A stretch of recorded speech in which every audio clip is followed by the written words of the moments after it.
The Dashwoods were now settled at Barton with tolerable comfort to themselves. The house and the garden, with all the objects surrounding them, were now become familiar, and the ordinary pursuits which had given to Norland half its charms were engaged in again with far greater enjoyment than Norland had been able to afford since the loss of their father.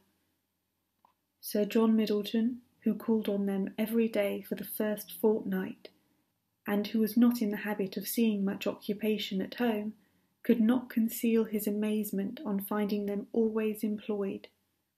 Their visitors, except those from Barton Park, were not many, for, in spite of Sir John's urgent entreaties that they would mix more in the neighbourhood, and repeated assurances of his carriage being always at their service, the independence of Mrs. Dashwood's spirit overcame the wish for society for her children, and she was resolute in declining to visit any family beyond the distance of a walk. There were but few who could be so classed, and it was not all of them that were attainable. About 1.5 miles from the cottage, along the narrow winding valley of Allenham, which issued from that of Barton, as formerly described, the girls had, in one of their earliest walks, discovered an ancient, respectable-looking mansion, which, by reminding them a little of Norland, interested their imagination, and made them wish to be better acquainted with it. But they learnt, on inquiry, that its possessor, an elderly lady of very good character, was unfortunately too infirm to mix with the world, and never stirred from home. The whole country about them abounded in beautiful walks. The high downs, which invited them from almost every window of the cottage to seek the exquisite enjoyment of air on their summits, were a happy alternative when the dirt of the valleys beneath shut up their superior beauties.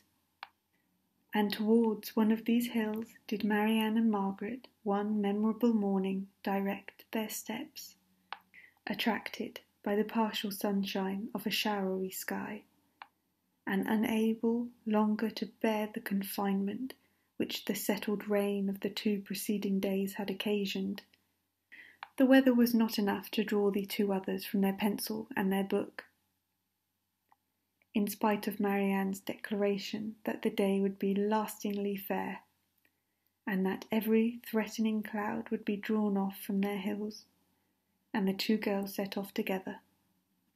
They gaily ascended the downs, rejoicing in their own penetration at every glimpse of blue sky, and when they caught their faces in animated gales of a high southwesterly wind, they pitied the fears which had prevented their mother and Eleanor from sharing such delightful sensations. "Is there a felicity in the world," said Marianne, "superior to this? Margaret, we will walk here at least 2 hours."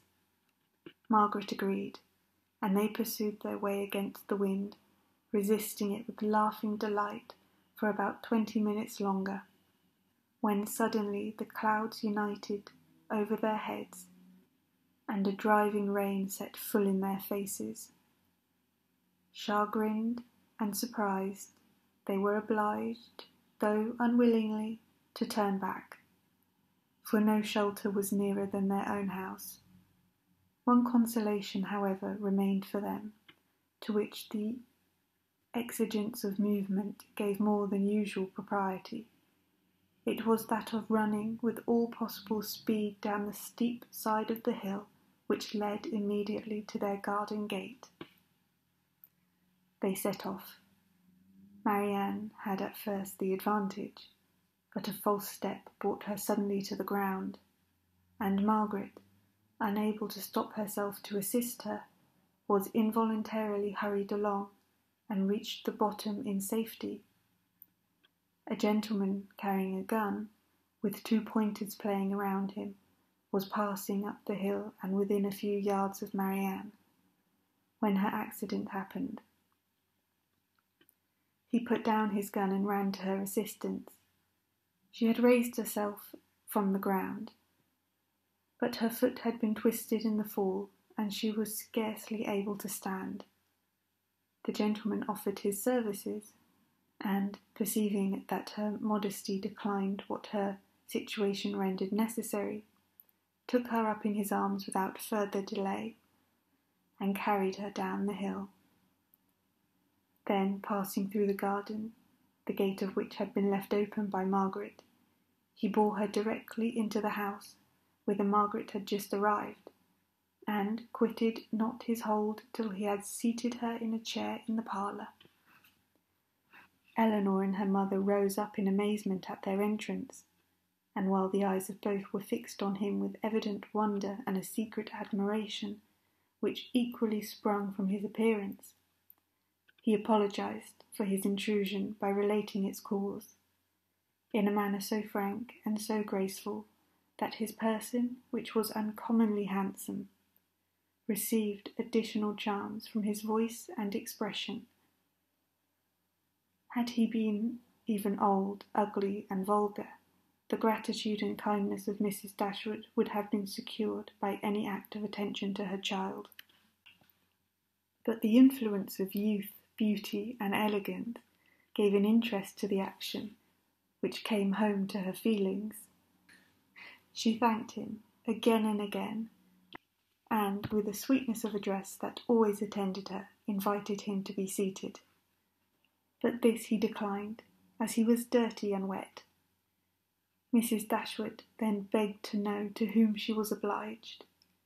His name, he replied, was Willoughby, and his present home was at Allenham, from whence he hoped she would allow him the honour of calling tomorrow to inquire after Miss Dashwood.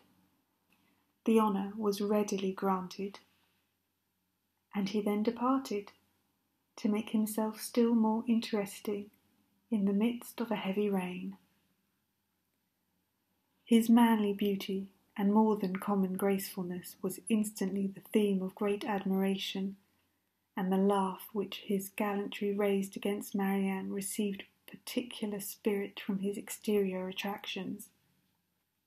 Marianne herself had seen less of his person than the rest, for the confusion which crimsoned over her face, on his lifting her up, had robbed her of the power of regarding him after their entering the house. But she had seen enough of him in all the admiration of the others, and with an energy which always adorned her praise. His person and air were equal to what her fancy had ever drawn for the hero of a favourite story, and in his carrying her into the house with so little previous formality, there was a rapidity of thought which particularly recommended the action to her. Every circumstance belonging to him was interesting. His name was good, his residence was in their favourite village, and she soon found out that of all manly dresses a shooting jacket was the most becoming.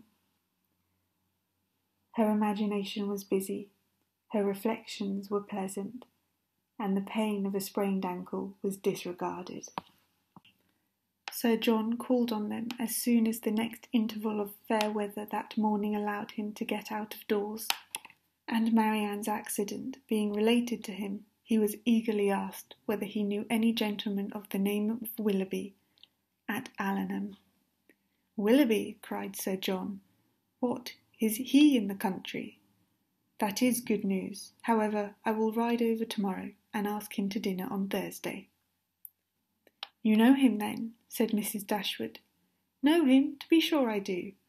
Why, he is down here every year." "And what sort of young man is he?" "As good a kind of fellow as ever lived, I assure you. A very decent shot, and there is not a bolder rider in England." "And is that all you can say for him?" cried Marianne indignantly. "But what are his manners on more intimate acquaintance? What are his pursuits, his talents, and genius?" Sir John was rather puzzled. "Upon my soul," he said, "I do not know much about him as to all that. but he is a pleasant, good-humoured fellow, and has got the nicest little black bitch of a pointer I ever saw. Was she out with him today? But Marianne could no more satisfy him as to the colour of Mr. Willoughby's pointer than he could describe to her the shades of his mind. "But who is he?" said Eleanor. "Where does he come from? Has he a house at Allenham?" On that point Sir John could give more certain intelligence, and he told them that Mr. Willoughby had no property of his own in the country, that he resided there only while visiting the old lady at Allenham Court, to whom he was related, and whose possessions he was to inherit, adding, "Yes, he is very well worth catching, I can tell you, Miss Dashwood. He has a pretty little estate of his own in Somersetshire besides, and, if I were you, I would not give him up to my younger sister in spite of all this tumbling down hills. Miss Marianne must not expect to have all the men to herself. Brandon will be jealous if she does not take care." "I do not believe," said Mrs. Dashwood, with a good-humoured smile, "that Mr. Willoughby will be incommoded by the attempts of either of my daughters towards what you call catching him. It is not an employment to which they have been brought up. Men are very safe with us, let them be ever so rich. I am glad to find, however, from what you say, that he is a respectable young man, and one whose acquaintance will not be ineligible. He is a good sort of fellow, I believe, as ever lived," repeated Sir John. "I remember last Christmas, at a little hop at the park, he danced from 8 o'clock till 4, without once sitting down." "Did he indeed?" cried Marianne, with sparkling eyes. "And with elegance? With spirit?" "Yes, and he was up again at 8 to ride the covert." "That is what I like. That is what a young man ought to be. Whatever be his pursuits, his eagerness in them should know no moderation, and leave him no sense of fatigue." Ay, I see how it will be," said Sir John. "I see how it will be. You will be setting your cap at him now, and never think of poor Brandon." "That is an expression, Sir John," said Marianne warmly, "which I particularly dislike. I abhor every commonplace phrase by which wit is intended, and setting one's cap at a man, or making a conquest, are the most odious of all. Their tendency is gross and illiberal, and if their construction could ever be deemed clever, time has long ago destroyed all its ingenuity." Sir John did not much understand this reproof, but he laughed as heartily as if he did, and then replied, "Ay, you will make conquests enough, I dare say, one way or other. Poor Brandon, he is quite smitten already, and he is very well worth setting your cap to, I can tell you, in spite of all this tumbling about and spraining of ankles."